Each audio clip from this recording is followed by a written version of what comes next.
Today I'm going to be showing you guys how to try a new technique that I've never tried it, so we'll see if it works. I have a bowl here which is on a light grey beige stoneware clay with lava spots. The spots will shine through the glaze once it's fired.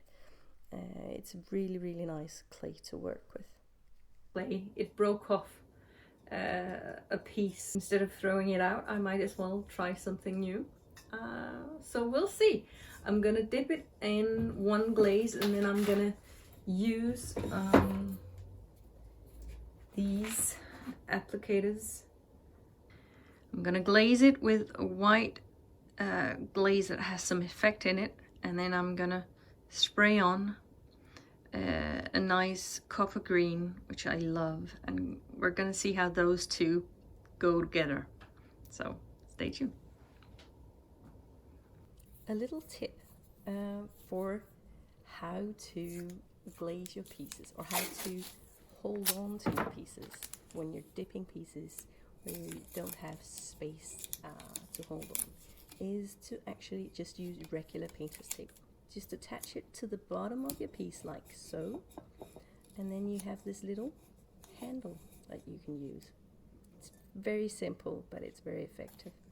Any kind of tape, painter's tape, will do. So the first glaze I'll be using for this piece is the white shiny stoneware glaze. It's my favorite white glaze because it has some effect. It gets thin on the rim and it melts really nicely together with other glazes, so it's really a nice glaze. But caution, be aware that this glaze is also, or it can at least be, quite a runny glaze. So whenever you use it on your pieces, make sure that you glaze it thin. If you want to try this glaze, you can get it at cerama.dk. So that's a Danish website, and everything on their website is in Danish. But if you write them an email, they've told me that they ship to all EU countries. So you can get your hands on them if you're from another EU country. Otherwise, I also know that sebix.se, that's a Swedish website, they also have this this glaze, and you can actually, at the bottom of their web page, you can switch the language from Swedish to English, so there you can actually read about the glazes. Yeah, but this is definitely my favorite white glaze. Yeah, hope you like it. When you're dipping your piece using this method, then don't do like I'm doing right now. You should actually put it in, Daisy, you should put in your piece at an angle so you let out some of the air underneath your bowl. This way it's much easier to hold it steady and level. And you see I got a little bit of a smear or a bubble up on my piece, so I had to clean it off afterwards. But it is kind of simple. Just dip it in at an angle. I don't know why I didn't do it, but I didn't. Just make sure you get those drips off of your piece. And yeah, afterwards you can then take a little, I don't know what is it called, a little thing, I don't know, and pour in your glaze into your bowl. You just stir it around, or just tip it so that you get an even layer of glaze all the way to the rim. And then afterwards just pour it out into your glaze. It's fairly simple. And get those drips off.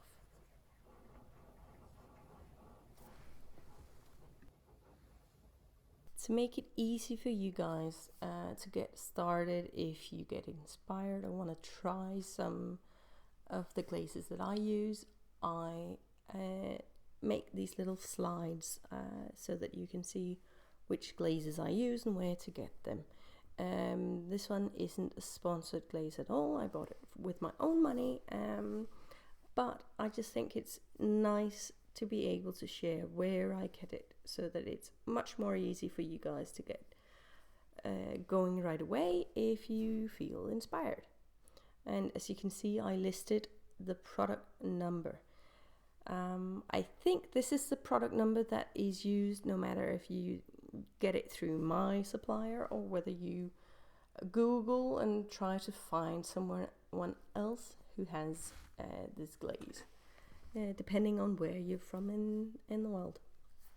It's important to stir up your glaze real nice, and here you can actually see that the glaze has settled at the bottom and with a lot of water on the top, and you need to mix that up really good so that it has a nice and even consistency and that there are no lumps in your glaze.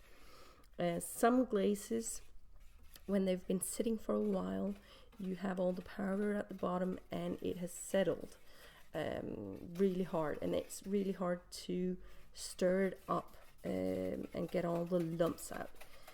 At your local pottery supply store, you can probably buy some anti-sentiment, I think it's called.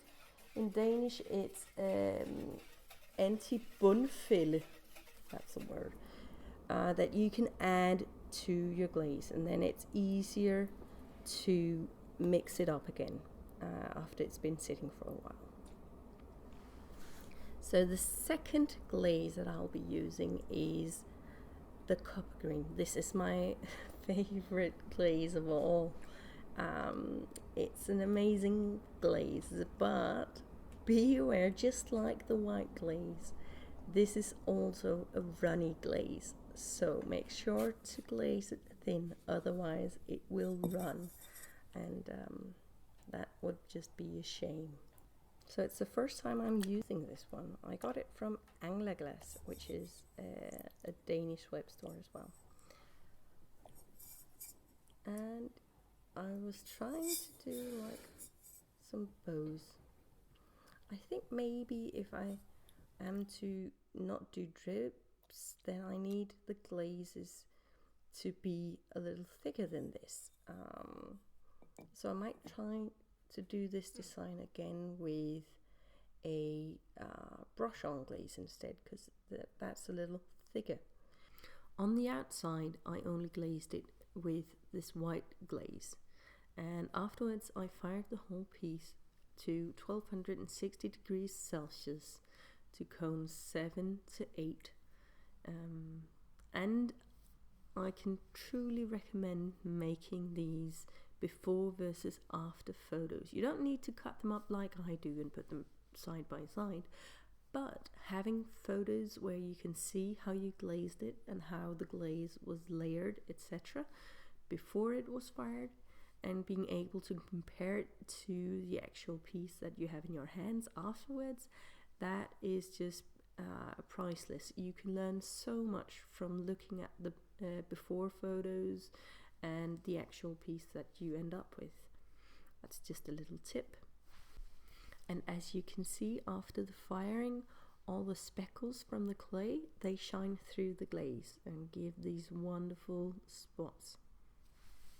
If you like this video and want to see more glazing inspiration videos, then I made another video showing you how to make a drizzle glaze design using brush-on glazes from Buds. So make sure to check out that video as well, and subscribe to the channel. I really appreciate all the support and all the thumbs up that you can give me, and if you hit the bell, then you will hear a little pling next time I upload a new video.